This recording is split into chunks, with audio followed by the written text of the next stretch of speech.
Hey fam, welcome back to another episode of The Run Diaries with my main man, the Foz.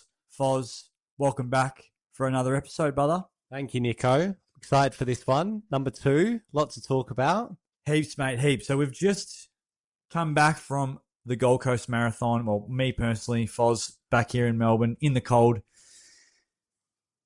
Logging some freezing miles, mate. But look, today we're going to be bringing you a few things. We're going to be talking about the whole weekend across Gold Coast Marathon. Some huge results across that weekend. We're going to be chatting about Taper Week, some of the highlights from the weekend.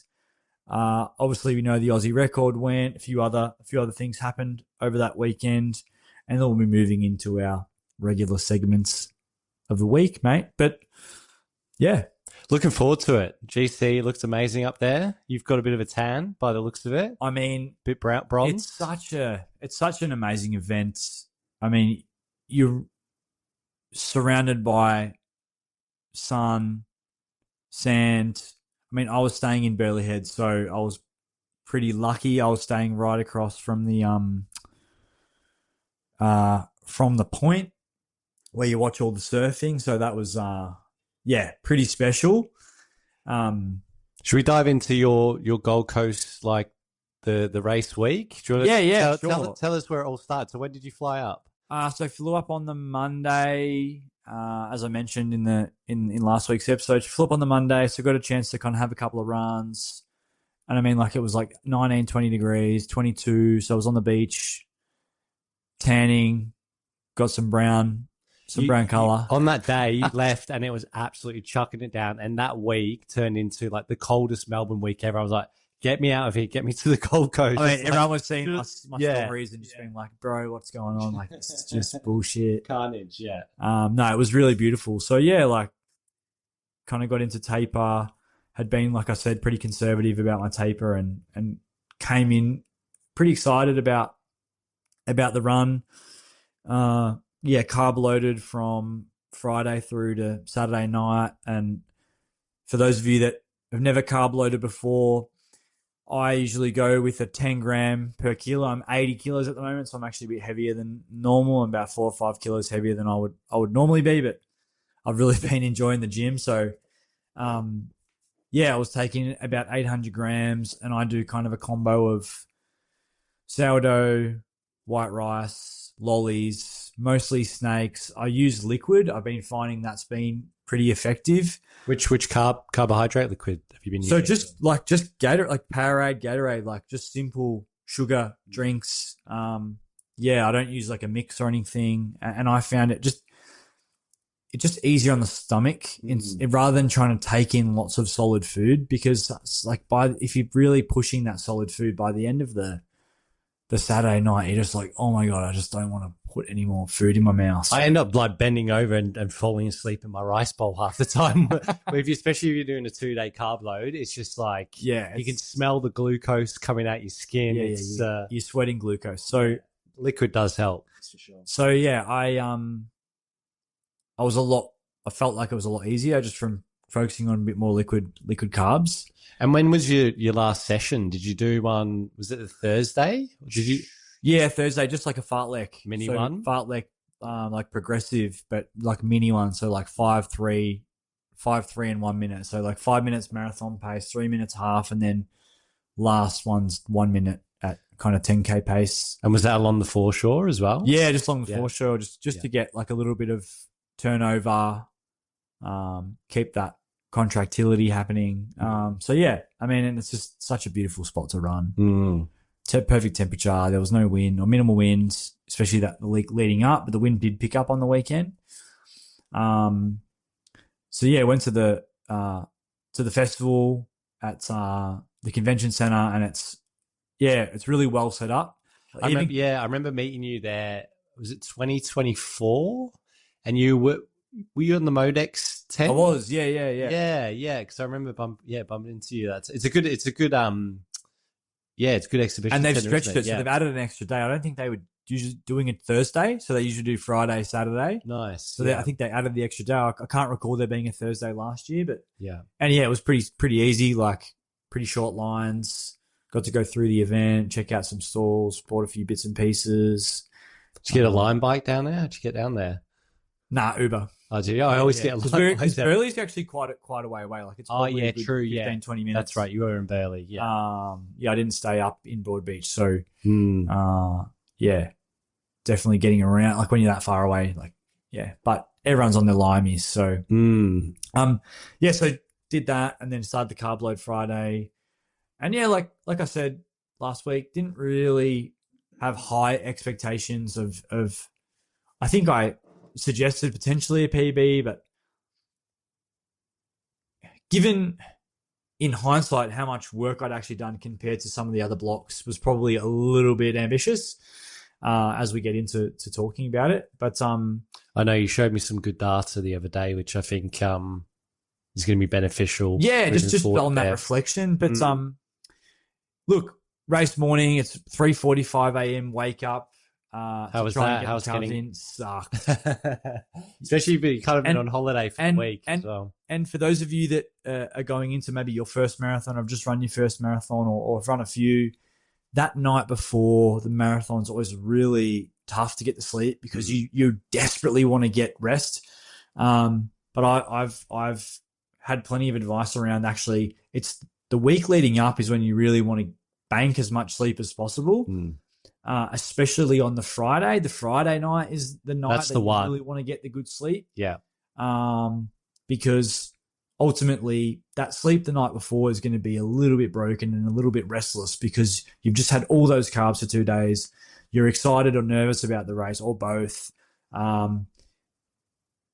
Worried about missing your alarm, like worried about getting up early. And so, it's a challenge. And I reckon I tossed and turned the whole night and felt like I woke up thinking like I've not slept. Like, what was your sleep score? I don't know, like 62 or something, 70 or 70, something like probably that. Probably not even worth looking at your watch, right? To the Garmin sleep score, but so that was challenging. Get up 3:45, so straight away carbs. Like my pre-race brekkie, which I've been working with now like the last kind of 6 months, is 6 Aldi pikelets in a toaster, maple syrup, banana, bang, that's it. Simple, nice. Effective carbs with the banana as well. Do you have coffee before as well? No coffee. I'm not a caffeine pre-race because I'll smash it during. Yeah. Maybe I need to bring it in, but haven't before. TBC. Just worried about the poo situation, which we're going to get to, which is always a great conversation. I'm looking forward to that part. So, and then, I'd pre-book my Uber, before the race. So nice, smart. That was waiting for me at 20:04 out the front of our Airbnb. Dropped me kind of just before Pacific Fair near the start line, and was real good because I got to cross the road before they'd closed it all, and then you had to go to the crossings, and rocked up straight to like a free bank of portaloos, had my pick of the portaloos. Nice. What a treat. So good. And so that was a win. So got through that, got my business done, and I had like time. It's the most time I'd had at the start of a race before. So backdrop was easy and stuff as well. So got changed. And then, so one thing that I've done before in races, and I did this time, was I actually took like one of the soft flasks and chose to chuck electrolytes in that and carry that for kind of the first 20 Ks and until I'd kind of tapped it out. Nice. And one thing Dion actually does, which I opted for this time, is to wear a face mask, like the face scarf, around his arm, around the hand. Yeah. So tuck the bottle into that, so that you're not actually gripping it. It's just there with the tucked into the face. It's a great idea. Yeah. Really good. Like I found that really effective. I hadn't done it before, and just found it to be just so much more comfortable. So did you have a scarf that you So just had like a face. I had to go from Tour de France, that one. Oh, nice. 2 years ago. That was tour on the wrist. My bag. Nice. And so wrap that around, and that was perfect. It's just like a little slot for the bottle. And because those flasks, as you drink them, they compress down. Yeah, sure. Yeah. Real handy. So that was really effective. So that was probably one of my wins of the race, was like finding that little tool to use. I hadn't used it before. Nice. So you caught up with Dion beforehand as well? Yeah, we got to have a little warm up together. Just coincidentally, we were just both on the other side of the start line, just doing some run throughs and nice strides, a bit of drills, and so that worked out well. And then like packed start line, man, but so exciting, like that feeling on the pre-race. Yeah. And there was a guy there who was pacing the 3 hour group. So I started a little bit behind them in the 3:10 crew. Japanese runner has run the most 2:20 marathons. Wow. Like he has collectively one of the most, I think. So that was How many has he run? I don't actually know. Dion mentioned it and I actually can't remember his name, but and he was running the 3. He was pacing the 3 hour. The 3 hour group. And there was a big, look, they were just getting the cheers going. Yeah, and nice. Excitement up. Yeah. So that was cool. I have a bit of a pre-race ritual. Every race, my pre-race song is Black Betty Spiderbait. Oh yes, so I cranked that for the line. So that was my little pre-race before. Nice. Ritual. And found a couple of mates as I rolled in to the start line, and then we gun went. I kind of found a group. So the 3:10 paces actually, they were hammering. So we backed off them, and then we had a group of guys and girls running around like 4:27, 4:28, and just like metronome the whole time. And guy was kind of acting as the pacer, and he was just calling out pacings, calling out drink stations, which is just like when you're in a marathon and you have someone doing that, like even if you're not in a pace group, but you find a group like that, it's just like makes you think. You don't have to think about it. Does help. Yeah, you can switch off. Yeah, so they were great. And I can't remember his name, and I'll give him a shout out if I can remember. Great little group. Yeah, running at kind of like 4:28 pace, which was my exact pre-race plan, to just run at that pace, which was for me was comfortable. And felt like that was within, like, definitely conservative. And cruising along, skipped a few drink stations because I had the drink with me, and then cruised along with them till probably around 20, I would say 27, 28 Ks, and then lost them. How many gels did you have by that sort of?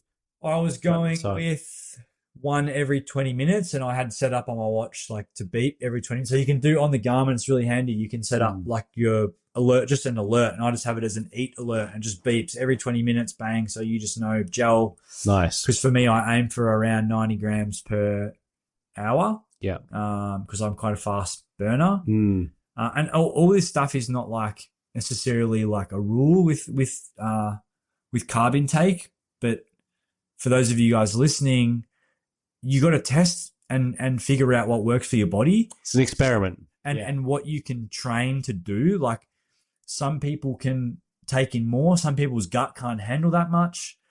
Some people like chews. Some people like liquid. Especially in a marathon, you've really got to be taking in as much as possible to be able to sustain that pace that you're running. And you want to practice that before the race 100%. As well. And you also want to be practicing with the exact fueling options that you're going to choose, and not to change it on race day as well. Yeah, super risky. You basically just got to match everything that you're doing in your training. Absolutely. See, I'm a Morton and Precision Nutrition, so I have both. Similar, I'm I was same. Swapping between them, and I find my gut handles both of them really easily. And then I had actually had liquid IV electrolytes in my flask. Nice. And then they have fixed nutrition on course, which I've used before. So like it's again comfortable for the gut. And they use that at Ballarat as well. They use fixed. So. Yeah, it's kind of good synced up. Synced up with that. And then for those of you potentially planning to do your first marathon, early and often with fueling and liquid, because especially on a course like the Gold Coast and with the temperature, like even though it was not that hot, it was warm enough that by halfway through, you're talking like 17, 18 degrees, like you're considerably losing a lot of fluid. And when did the sun come up and hit you in the face? Yeah, it was like, what time we start? 6:15. So by like 7:30, 7:45. It's quite early, right? Yeah. You think, and you have sunnies as well? Sunnies. You kind of need them, I reckon. I pretty much put them, like I had them resting on my head, but again, like I didn't want to build up too much sweat on them because then you're dealing with fog. So then that's a prick. Yeah. And that gets really annoying when you're running a marathon and your glasses are fogging up and you can't also want to practice with sunnies too. Don't wear sunnies on the day and you've never worn sunnies. Like, huge.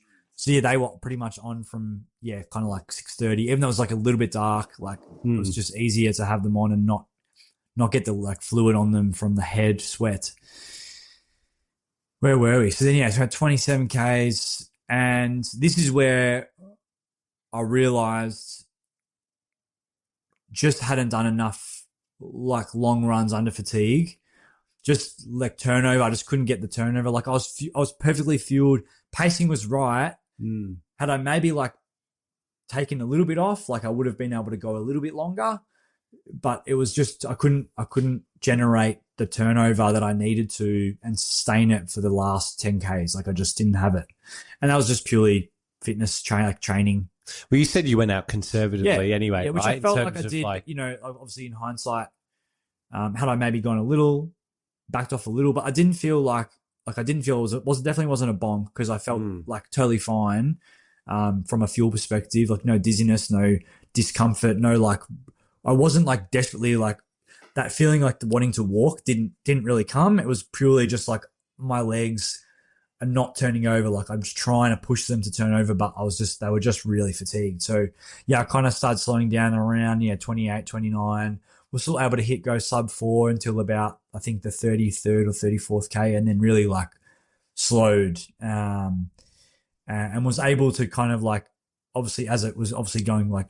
And then at like zone 2, I was able to kind of like essentially get a bit of rest and clear a little bit of lactate, and then was able to pick it up again. But just the fitness in terms of shuttling that lactate out once it had built up just wasn't there. So dealing with that fatigue in those late Ks, I just didn't have I hadn't done enough at that level for long enough to just sustain it. So that was a bit disappointing, but the reality of a shortened block because of injury is just that's what it is, man. So like wasn't like super disappointed or anything. Ran 3:19 off a compromised block, where my first kind of 4 weeks of that block were super low Ks because I came off the Achilles. So it's not an excuse. It's just that's just what happened, and totally happy to accept it, and still had a fun day. Like high five the kids as we went past. And how was it coming into the finishing? Because it's nice as well coming around. It's a brilliant event for the fact that the crowd is so involved the whole way along, because it's a narrow road, narrow chutes the whole time. It's why it's one of my favorite marathons. Comparatively to Melbourne, you just don't get the same crowd engagement and crowd involvement, especially at the end, like when you finish. Melbourne, still an amazing event, but you don't get to see family or friends until really late after you finish the race. Whereas as soon as you cross the line at Gold Coast, you cross the line, you go straight through the chute, and it's like wife's there, family's there. Yeah, because you're in the park, in the grassy. It's in the park, like it's not park. It's accessible to public. Yeah, so that's the only But I mean, on the trade off is you get to run on the G for Melbourne, which is amazing, and definitely recommend it. But as we're talking about the Gold Coast, like incredible, great finish, run on the blue carpet. Run through the chutes, people screaming both sides, announcer calling your name out as you run past, because there was only a few dribs and drabs when I went through. So, amazing event. Definitely doing it again, and definitely keen to go back for 2027 and see if we can chase that sub 3. And how did you feel in terms of once you crossed the line? And just, it's always a bit of relief. It's like always relief, like. The tough marathon's beast, man. It's a beast. It's the ultimate, though, isn't it? That's why you have that relief, because it really is for us. It's the pinnacle. It is, and it always pulls you back. It does, yeah. You say in those last 10Ks, you're like, well, fuck, why am I even here? Yeah, yeah. Those same demons pop up, don't every they? time. And I'm just proud that 7 out of 7 across the line without a DNF. So it's awesome, mate. Good. So congrats. Congrats on the race. Again, like not my best, not my worst, but compromised block, and still run that was, still pretty happy with it. So and you take away some really good learnings from it as well, right? Like, I mean, and this is the thing is like looking back, like it's so important to like look back and reflect. Like when you do perform, and even if you don't perform well, do perform well. Either way, always go back and reflect and 100%. what worked, what didn't work. Because I bet you even on those really good days, there was probably things that you could improve on. And you know, for us, the reason why we do this is for no other reason than finding our ceiling. So yes, there's always tweaks. There's always tweaks. You can always change in a race, whether it's been good or bad. You can tweak something. Definitely. And I mean, as I said, you know, fueling was bang on. I felt like pacing wise didn't fluctuate. Like I ran really consistently. I couldn't sustain it. There was no fluctuation in pacing. Didn't spike anywhere. Heart rate was really steady. So I knew from a pacing perspective, like I felt like I'd got it right. It just was that it wasn't there late. So, yeah, man. I mean, you pull up okay? Yeah. Look, I mean, I know you had some more time in the Gold Coast, which was nice. Getting the water and didn't really do much for probably a week, 4 or 5 days. So that's the perfect recovery. Walking, you know, just walking. Yeah. Wobbly going down the stairs. Sure. Yeah. That. Because what I think is a good thing to talk about is the pain comes from the eccentric loading. So the muscles are working harder to slow you down than they are to speed you up. So like every time that your foot plants and hits the ground, your quads, hamstrings, calves, they're actually eccentrically loading to slow your leg down as it hits the ground to absorb the force going through. And so that's where a lot of the discomfort comes from. So why when you're walking down the stairs, that's eccentric. Oh, it's wobbly. Down the stairs, that's why it hurts, because that's that eccentric discomfort. So, have you ever seen Kipchoge after a marathon? He looks like he's like 90 years old. Yeah. So he's coming down the stairs. He's so wobbly. It happens to us all. So, So for those of you planning on your first one, expect that. Know it's coming, and that's just part of the race and a part of the day, part of the week after. But yeah, look, some amazing results that I really wanted to touch on. And I was just going to say before we do, what highlight of the Gold Coast weekend? Obviously, I know the race, didn't go to exactly how you wanted to go, but highlights. What's one thing that stands out? One thing that they could do better? Look, I think I think I touched on it earlier, but I think the energy of the crowd is really, really good because you're quite close. Good buzz. It's a really good buzz. So that was definitely the thing that stood out for me. And it really helps you push on. But actually, I'll add to that was the pacing group that I was with. Nice. Amazing. Yeah. Legends. Yeah. Like, didn't actually connect with them personally, but just to be a part of it and be in that group and just, just be connected in that way. And the way that one of the guys like took on that leadership role in that pacing group was just, that was cool. Maybe future can pace you.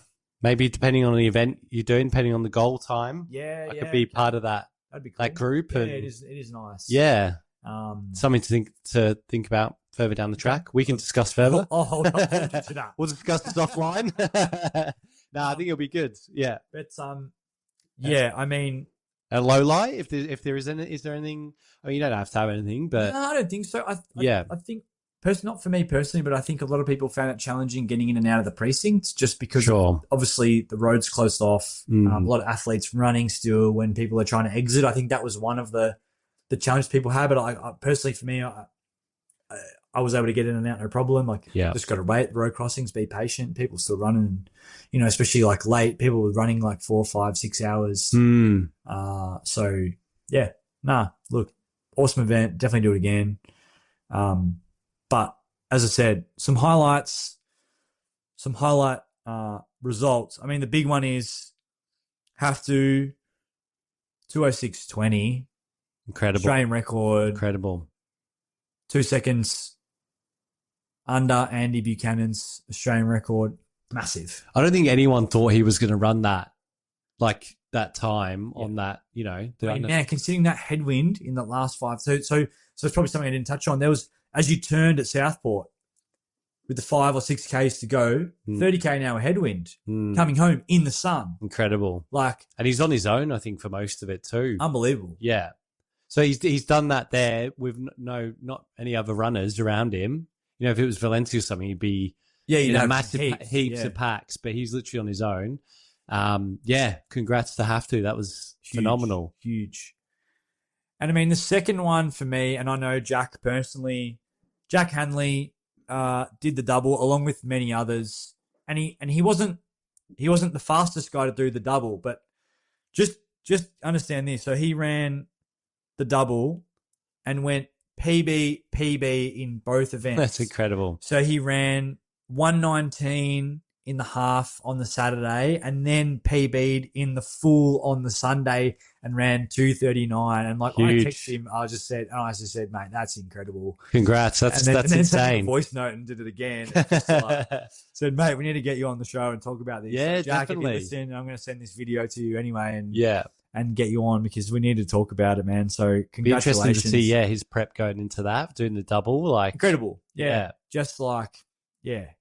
Imagine if it was the other way around. You had to do the marathon first and then the half. Poor. I reckon that would be different beast. Yeah, different beast. Yeah. I don't know. But either way. Yeah. No, a phenomenal result. Yeah. To do that back to back. Fair play to Jack. So huge. Yeah. Definitely back. Foz, you going to join me next year?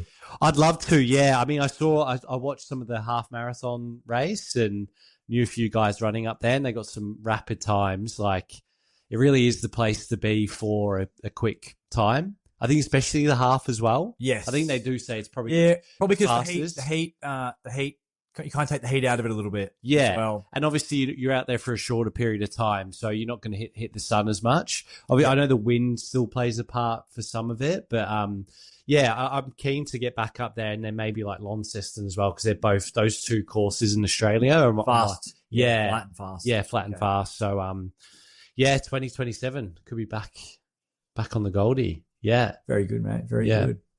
And then you got back last week, right?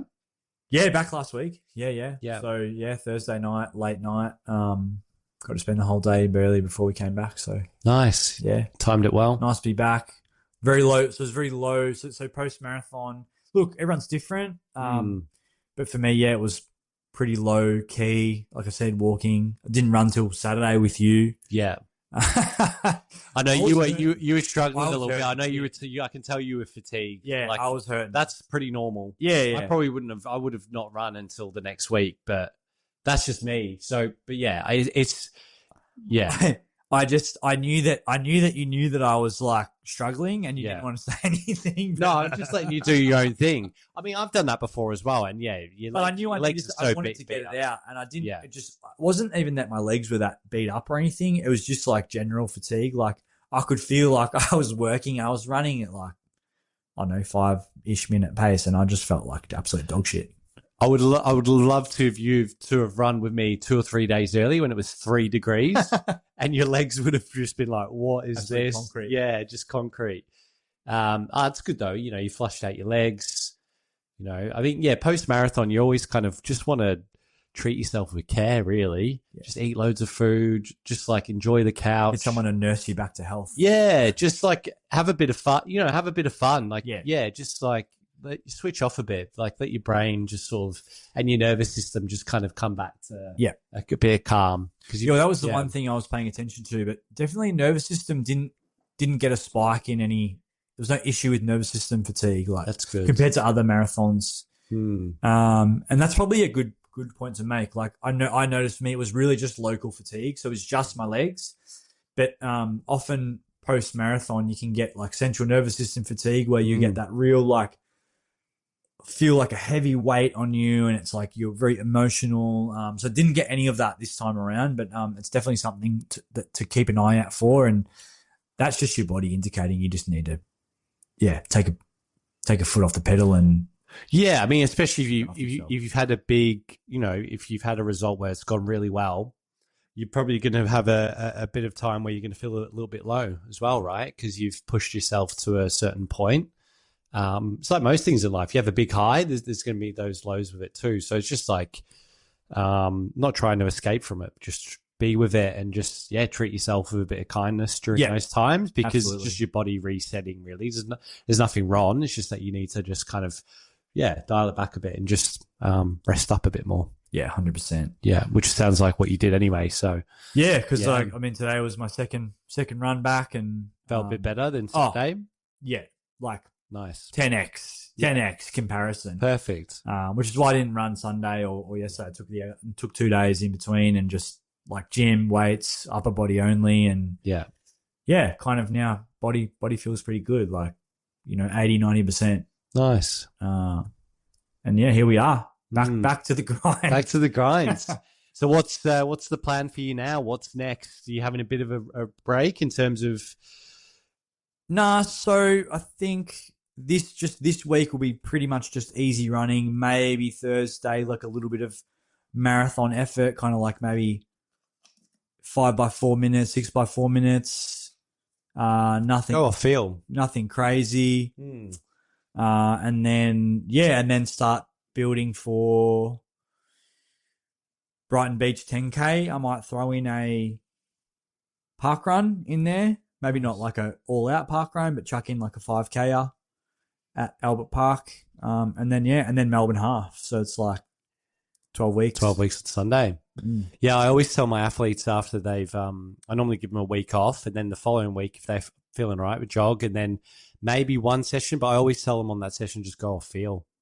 I'm not going to prescribe a pace, not going to prescribe an actual, do 20 minutes of just something a little bit fast. Just to feel, just because no pressure. Yeah, just enjoy the run of going a bit quicker than normal. Yeah. And you've got plenty of time, before Brighton and Melbourne half. So yeah, that's exciting though. Yeah. No, it is good. It is good. What's on for you, man? How are you looking? How are you feeling? What's your training week looking like this week? Yeah, so I mean, last time I was on the pod, I said like I haven't been sick, and guess what happened? I got sick. I ended up going to, I think I was telling you, I went to a breath class for athletic performance. Pando Society, which is really good. This place near me in Elwood. The next day, started to feel a little bit sick, and did a session and just didn't feel great. So yeah, I'll be honest, the last couple of weeks, I haven't been able to actually do any sessions, and I've just been jogging, and I've had to really dial it back. In terms of the plan for me now is the Lakeside 10K.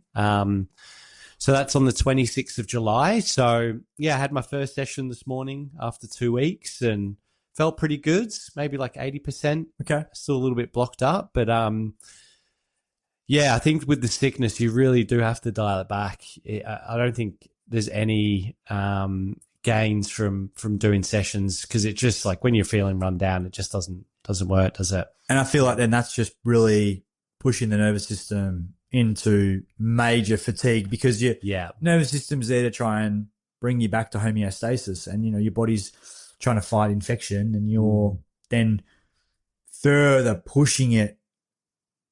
It's not a great mix, is it? It's not a good mix. Yeah, you're better off just having 3 or 4 days off, and just really taking it easy. So, we'll touch wood. Hopefully, I can kind of have another good session this week, and then something a little bit smaller at the start of next week, and then go into Lakeside. I'm not sure where I'm going to be at exactly. Hopefully, I haven't lost too much fitness. But yeah, we'll just have to give it a crack, no matter what, really. So keen to race. 2 weeks this weekend, isn't it? Or one week. Yeah, 1 week. Yeah, it's going to be a fast race. Hopefully, the conditions are good, and should be rapid. Yeah. Goal time? 30 minutes. So sub 31. So anything under 31 minutes, that's the goal time. What's current time? 31:07. Okay. So I've run 2 10Ks this year. Carmen's 10, which was 31:15, and then Ballarat 10, which was 31:12. And my PB is 31:07 at Lakeside 10. So when was that? That was 2024. There you go. So a couple of years. So I think it's possible. I just need to stick to the plan come race day. Yeah. Here's a question. What do you use if you're thinking about your training? First of all, 2 things. You're training for a 10K. What is your favorite session to both do and prescribe? And what are some of the metrics you potentially looking at to know how ready you are for that 10? Great question. I mean, recently I've really enjoyed sort of doing this like 2K, 1K times 3. Okay. That's kind of nice. That gives me a good sort of indicator. And I like to sort of see it as a progression session, so I get a bit quicker. Okay, so you do a 2K fast, 1K. Both fast, but 2K a little bit slower. 1 minute break, 1K a bit faster. So are you standing rest in between? Yeah, standing rest and times by 3. Okay. So I gradually build it and then try and finish strong on that last K. That is a good indicator. Yeah. For the session. I've been doing that, and I've did that when we were on the track that one time. Yeah, I do remember. A little while back at Sandy. So I do like that. And then even things like 400 meter reps at a rapid pace, like you know 10 or 15 at 400 reps. I was actually listening about, Zatopek. Have you ever heard about Zatopek, the famous runner? Yeah. He used to do like 100, 400 reps. He was a madman in terms of getting him. Yeah. He was an absolute beast. So a lot of that shorter stuff, anaerobic, will really help. So kind of keen to do a bit more of that before. Okay. Yeah. Nice before Lakeside. Yeah. Nice one. Sweet, mate. Well, let's move on to win of the week. Yes. This is a new segment we're bringing in. So it is Tuesday, as per recording, but what's been your win over the last 7 days, mate? Anything that's sticking out for you? The last 7 days is probably see England get into the semi-final of the World Cup. And as per recording, England are in the semi-finals of the World Cup. Forrest, obviously, as we know, is native of the United Kingdom. So, and you can see with his Arsenal. I'm a hybrid. For me, I mean, just watching that with my brother, the World Cup happens every 4 years. So just being able to watch that with him, it's just like, you kind of reminisce, and it reminds you of your childhood and stuff as well. So I get a really good buzz about that. It's just nice having the World Cup on at a reasonable hour too. So that's been nice to do that. What about you? Win of the week this week. I'm going to go with, this just is what stuck out in my mind. Tonight's ravioli that I cooked. That was a 10 out, a 10 out of 10. Sausages, whatever they were. Incredible. So just for those of you playing at home, I used to have an Instagram channel called Cozzy's Kitchen. Would recommend. And I do enjoy being in the kitchen. And I've been perfecting my ragu, and I like to use these Angus beef sausages from Aldi. And so I chop the Angus beef sausages up, fry them in my pot, then throw my veggies in, let that all simmer for a bit, brown up. Then I put my passata in, garlic, Italian herbs, salt, chili, powdered chili, mix, bring it to the boil for about 10 minutes. Low heat for the next 45 to an hour. The longer, the better. Let that liquid reduce. Speaking like a true Italian tonight. Once that's reduced, pasta goes in for the boil. Throw it in, mix. Feed it to Foz. No, I have to say that was sensational. So, especially after that's my win of the week. After a run today, that was very nice. Carb load. Yeah, very nice carb load. Carbs. Yeah. Pecorino Romano cheese. Yes, for those of you. Pecorino as well. Pecorino. Oh my days. Sensational. Perfect topping. Yeah, that's it, mate. That's a good win for the week. Yeah. I like that. And final one is quote. I wanted to finish with this quote. And this is for those of you with kids. I don't have kids yet, in the process of attempting. But I was talking to a mate. I was talking to a mate, and he was just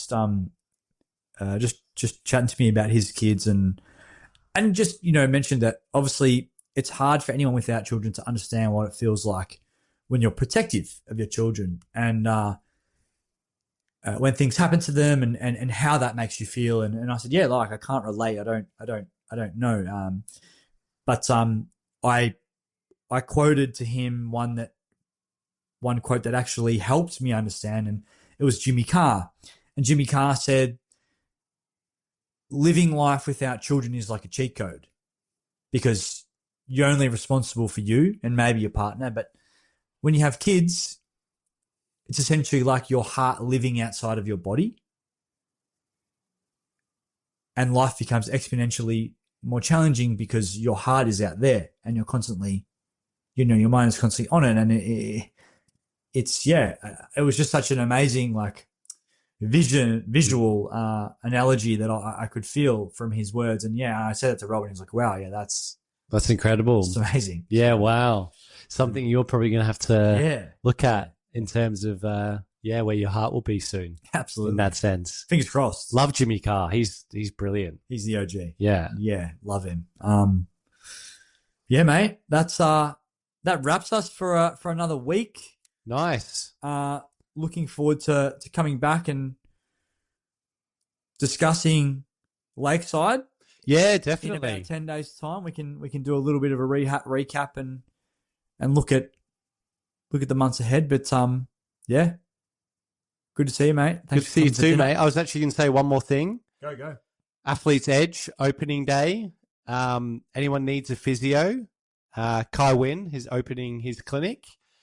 Looks amazing. Had some treatment yesterday. I know you're getting some treatment as well. But yeah, if you're looking for some free coffee and sort of a bit of fun, DJ set, Kai Wynn's got a opening day this Saturday, 9 till 12, Balaclava Road. I think it was, do we know what number it was on Balaclava Road? Yep, 208 to 210 Balaclava Road. Thank you, sir. So yeah, if you're looking for a new physio, would highly recommend. Will really improve your strength and running ability. So yeah, shout out to Athlete's Edge. Shout out to our main man Kai Wynn, and that's it for us here at the Run Diaries. See you again soon, team. Thanks, guys.